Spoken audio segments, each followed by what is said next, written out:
It is Monday morning,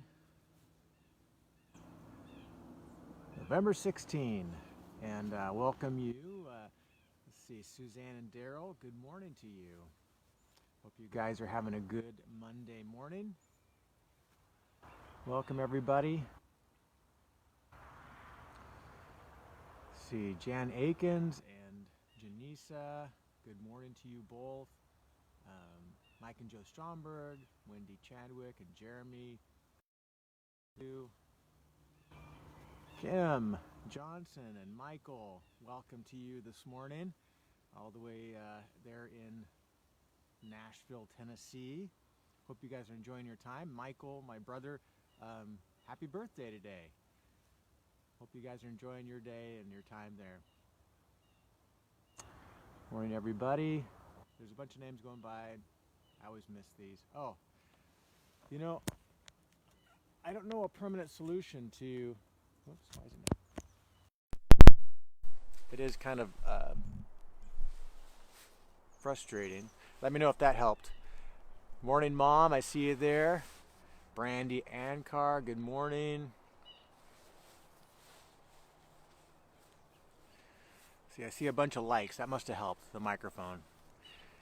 I don't know, because I plug it in when I first start. Good morning, Sally. And I don't know why unplugging it and replugging it is the magic. But I'm glad it works. That's the bottom line. Dana Kreshock, good morning. Welcome to you. So this morning, just is a continuation of yesterday's message. If you watched online or were present at hey, there's my sister-in-law, Michaela. Good morning to you. Debbie King, I'm sorry. I'm mid-sentence and I launch off into recognizing someone else because it's important to me. Deanne, fine. Good to see you. So yeah, oftentimes Monday mornings I'm reflecting further on the day previous, which is Sunday, and worship and my interactions with people, the message itself, and so on. So the message from week to week and on Sundays is not purely to be proclaimed to the congregation or anybody who's hearing even online. It's just as much for me as it is for anyone I'm trying to preach to. And so oftentimes Monday mornings I just continue to reflect on the passage, the content. I'll journal about that, and in this most recent series, because we're not in a book doing expositional teaching, it's been by its nature, it's these when I do topical series, they are kind of born out of my own personal studies, and so they are very personal as a result. They're things that God is teaching me, and I'm just passing those things along. So the idea of accepting our limits was yesterday's topic as a strategy for experiencing wholeness. Our wholeness is our ability to experience peace, joy, and contentment while also potentially experiencing sadness, grief, want, and conflict. And the only way to experience wholeness in this world is through a relationship with Jesus. That's just how we're wired, how God created us, and the relationship He offers us. And so we've been going through several strategies to that end. And yesterday's topic of accepting limits has been such an important ongoing work in my life. And I think it's worthy to talk about just because I think it's just a really common frustration in this life is when we come up against a limitation in our life, whether that's we get diagnosed with a particular illness, or we kind of top out in our career, or we are in a particular life situation where we feel like we have fewer choices, freedoms, and so on. We have maybe additional responsibilities in our life, or a crisis, or any number of things that causes us to feel constrained. What we would prefer to do, or the way we would prefer our world to be, is just not our reality, our current reality. And so accepting that is an ongoing discipline. It's not something we learn and are cognitively aware of, and that we're good to go for the rest of our life. It's something that we have to grapple with repeatedly. And the verse that always comes to mind for me when I'm grappling with this is in 2 Corinthians chapter 12, where Paul is wrestling with his limitation that is deeply affecting ministry. It's painful to him. There might be an association with shame, kind of in the wording of it, and he's praying regularly, God, take this away. And the phrase that I've journaled about so many times over the years is Jesus' response. My grace is sufficient for you, for my power is made perfect in weakness. And that reality is true. It transcends time, culture. All of us share this commonality that we get frustrated at the limitations of our life, of our world, our circumstance. And we have a preferred future, we have a preferred reality, and right now we're just not realizing that. We have physical limitations, health limitations, relational limitations, career limitations, situation of life, circumstances, whatever it is that constrain us and they frustrate us. We have a preferred way. It's just not becoming our reality. So being able to slow down and say, God, I understand that this is my current limitation, and to accept that as a part of God's plan for you to experience grace, the grace of God more deeply. It's a painful lesson. It's not a fun lesson, but it's so powerful for us to really find peace and contentment in the midst of sorrow, conflict, not having what we need or want. It is such a vital discipline, and I have articulated in various ways some of my own limitations, that are personal to me. Everybody has their own list of things. But I tell you what, in my current situation, as I've said this before, this is nothing new, and it's something that's an ongoing struggle for me, that one of the reasons I've excelled in ministry all these years is I felt like I've had a niche in ministry always. I've focused on a particular thing that played to my strengths. And it's caused me to have over the years kind of an increasing level of influence and success, or whatever that looked like. And but in the last 8 years that I've been a lead pastor, one of the things I've struggled with in accepting the responsibility of the position, as well as just living out this responsibility for the last number of years, is that I believe there are so many aspects of this responsibility that feels like it just highlights all of my limitations. It highlights all the things I'm not good at. It highlights all the things that I get frustrated about my own limitations. And most of them are unseen. People can't even see the struggles that I have. And that's the reality of all limitations. A lot of people, sometimes we have a very distinct physical or circumstantial limitation, but a lot of our frustrations really only we can see, only we experience. And this is why it's so important that we move into a comfort level of God's grace. My limitations, here's my own growth cycle. I spoke yesterday about the fact that I journal, and sometimes I'll go back and read old journals. And one of the things I find over, even a great span of time, years, 7, 10 years, is that there are sometimes particular things I'm journaling about, questions I have, or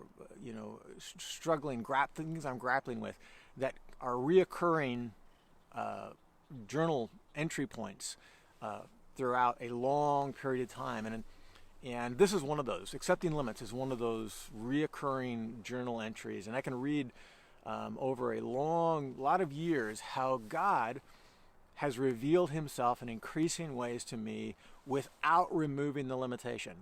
According to God's plan, he said, no, this is your limitations. You're going to experience them. You're going to experience the pain of them, the difficulty of them, frustration of them. But as I read over the years how I've processed these limitations for me, one thing I can see very clearly is a sense of growth, but more in the sense of a deep, abiding trust in God, first of all, but second of all, just a growing comfort in my limitation. Limitations for me, especially the internal ones that nobody can see, that I just struggle with. God, take this stuff away. I wish I just go away. I wish I wouldn't have these limitations. Are often when they are perceived by someone else or something like that, are actually sources of self-condemnation, shame. I just have a lot of personal struggles with some of the realities of these things. And let me give you just a simple example, a safe one, right? So like when I'm speaking on a Sunday morning, or any context that I feel, the weight of trying to deliver a message and so on, I feel the weight of that. My brain goes on overdrive, and I can't. It races so much, and there's so much, so many random thoughts that come into my mind while I'm trying to deliver a coherent, cohesive message, that I'm continually rejecting all of these options of things I can talk about, of information that my brain is just downloading like crazy, and I'm constantly editing that stuff out while trying to have a normal train of thought. That's the extreme on the one hand, which causes me to rush. I feel like there's so much things going on in my head that I start talking faster and faster and faster. And Martha talks to me all about this pretty commonly. Mark, you just need to slow down. Slow down. When you're talking so fast, what happens is when I talk so fast, I don't articulate my words as clearly. I start slurring my words. I mispronounce words. I say the wrong words because my brain is 10 sentences ahead of where my mouth is. And it just gets jumbled. And then it goes from that extreme to the other extreme where my mind will just go completely blank. And I just have to kind of talk through that in front of a large, gathering. Well, like, okay, God, let that information come back, because I don't know what the next thought is. I don't know what my next point is. It's just blank. And so I just keep kind of talking until the brain starts working again. So I have these two extremes that happen. And so yesterday, Martha reminded me again, Mark, slow down. Your words aren't clear. You're mispronouncing words. You just need to slow down. And I recognize this. Here's the reason I'm bringing this up. Is yesterday was one of the first times I was able to talk about that issue, which is a reoccurring issue, without self-condemnation, without a sense of shame, where I feel very defensive or self-defeated. How my brain works is a known limitation. And there's plenty of those limitations in my brain. My brain is a crazy place to live. I've prayed many times that, God, would you just make my brain work correctly? It doesn't work right.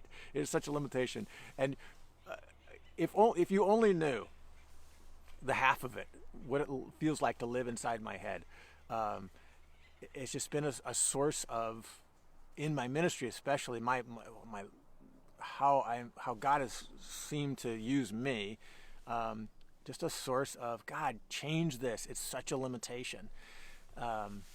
And that's just one example what I gave you. I'm not talking about, there's so much more. My brain just doesn't work very cohesively. But what I'm trying to say is, this is just one example of when I embrace my limitations and I experience peace. I experience the grace of God. I experience that God is saying, I'm not up here condemning you, for this stuff. I know exactly what's going on in your life, in your circumstances, in your brain, and your limitations. My power is made perfect in weakness. It displays my glory in you. If you would only embrace it, humble my heart. It's a pride issue too. I don't want people to see my weakness. I don't want people to perceive my limitation. It's a pride issue. And I have to keep relinquishing that and humble myself, accept my limits, accept the grace of God, and accept that God's power is made perfect in weakness. So I just journaled about it again this morning, and I just passed that along. I know every single one of us has our unique sense of limitation that frustrates us. Whether it's your life circumstance, a physical limitation, mental limitations like I experience all the time that make me crazy. I just want to communicate that the grace of God in these limitations is what God communicates to us, and He offers to us without end. God is the only being that has no limitations. And because of our limitations, we can experience wholeness by trusting in Him and receiving that special measure of grace that's fashioned just for you. God knows your limitations like no one else. And He has a special measure of grace for you. When we receive it, when we receive that grace, it is when we experience peace and contentment and joy while experiencing the limitations. They become less frustrating. And that's just something that is an ongoing thing. It's not like I figured it out and they're done. I'm just accepting my limitations. It's something that I have to revisit. But there is a sense in which over time we grow in our comfort level with some of these things that have been so frustrating to us in the past, and we're deepening our faith, we're deepening our trust in God, we're deepening our sense of the grace of God that is completely unending, limitlessly given on our behalf. So whatever your circumstance today, or what internal limitation, mental limitation, emotional limitation, whatever it is you're experiencing that has caused frustration to you, because it is not a preferred experience, it is not a preferred circumstance. Release that to God. Surrender it to God afresh today. And we don't always know the reasons why we experience our particular limitations, but we know limitations in themselves are common to man. I think they're built right into what God has for us in order for us to trust in Him more deeply and understand that He is our wholeness. So be blessed today on your Monday. And our Operation Christmas Child Shoebox Ministry is going on all this week here at the building. And it's a drop-off center. And so people are bringing in their shoe boxes. One area of help that we need that I failed to mention yesterday in service is that they could use some help taking those shoe boxes and packing them into the larger shipping boxes to be transported to the one of the big packing hubs. I don't know what they call them. So we're a drop-off location. So bring your shoe boxes. But if you are if you have some time sometime this week to help package those into the bigger boxes, that's a great help today. Lord bless you all, and happy birthday once again to my brother Michael, and enjoy your Monday. We'll see you again tomorrow morning.